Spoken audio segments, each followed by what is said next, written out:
What's up YouTube? Shane here from 4Guys Talking Cars, here with yet another review, this one of my 2020 Honda Accord 2.0 Sport.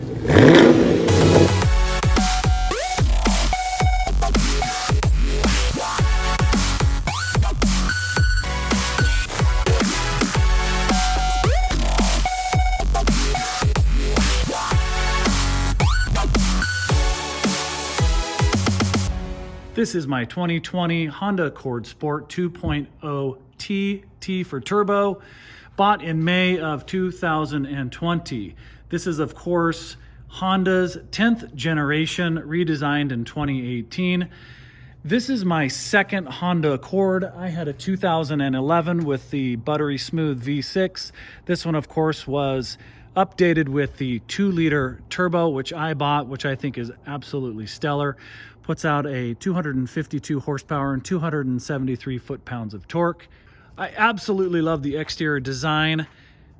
Looks awfully lot like the Audi Sportback, which tends to be the trend for a lot of the other cars like the Kia Stinger. The wheels are 19-inch all-season tires. I at first actually didn't love the rims, but they have grown on me, and I get a lot of compliments.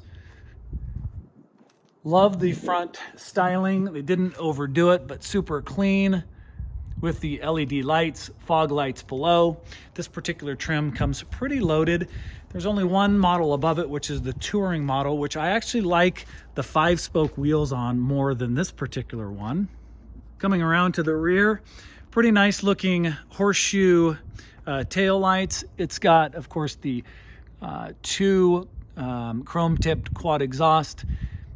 Doesn't particularly have any quality in terms of noise to it. Pretty quiet as you would expect. Typical Honda badging. And pretty nice size trunk that you'd come to expect from America's best-selling midsize sedan. And under the hood is your 2-liter Type R derived engine that is detuned from the Type R Civic, that puts out a very nice 252 horsepower, 273 foot-pounds of torque, as stated previously. Has a super nice layout. It's actually a pretty quiet motor in general, and I have had no complaints in terms of how it puts down the power and the speed. Car and Driver recorded a 0 to 60 of 5.5 seconds, which is pretty phenomenal given the size of this car and its general purpose family sedan. It is mated to a 10-speed transmission, which can be a little bit shift happy, but for the most part finds the gear you need to be in all the time. All right, so moving on into the 2020 Honda Accord Sport inside. Super nice layout. If I just kind of give you a general scan, you can see it just is really well put together, and I'll kind of break this down in just a moment, but it's actually just a really nice place to be. Super comfy. I'm 6'3.5", plenty of headroom, plenty of leg room. Seats are really nice. I actually do a lot of driving, and I haven't had any issues with back pain or hip.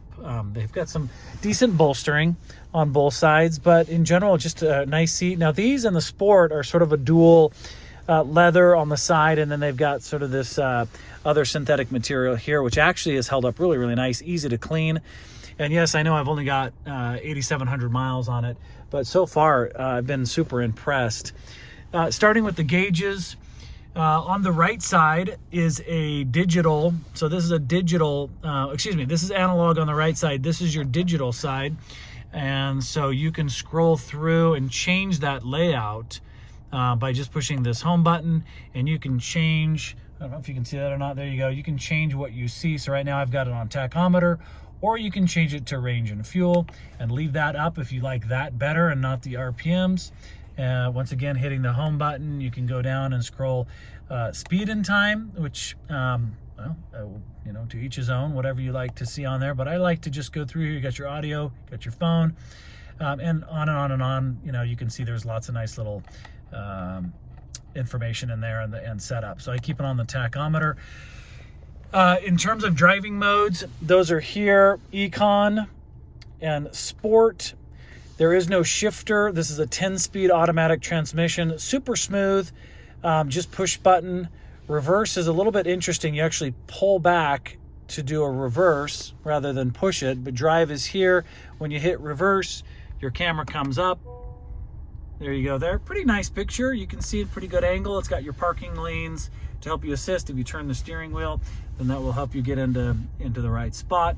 Coming back to the drive modes, one of my favorite, if I go back into park, but if you go into sport, so if you look at the layout, you can see, just kind of take a look at the dash. If you hit sport, this is what sport does. Changes your tachometer and then adds boost gauge, right? Boost gauge there, and then turns red up in the little corner there. So again, if you want to see that, so coming out of sport, so this is sport off and sport back on. Pretty cool little feature. I like that a lot. Okay, you guys, coming around to the center console. Pretty nice looking display here. I don't mind it looking sort of like a Apple iPad sitting upright. It's very sturdy. It doesn't vibrate. It has everything that you would come to expect. Apple CarPlay. It's got the Android part to it. Easy, very quick and responsive. That's what she said.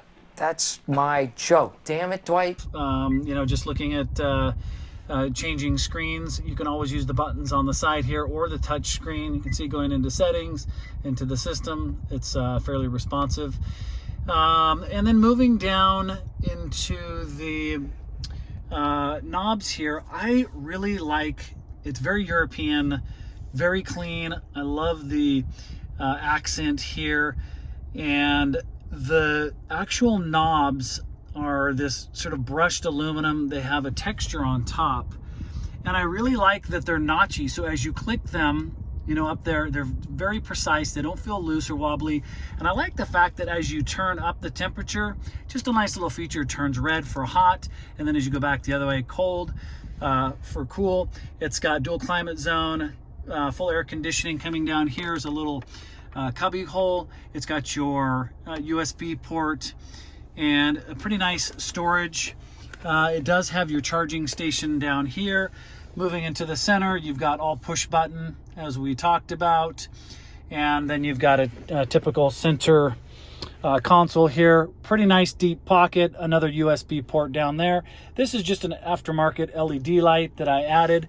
Kind of a cool little feature you can see as it lights up the side over there. You can turn this off and on, and you can change the light.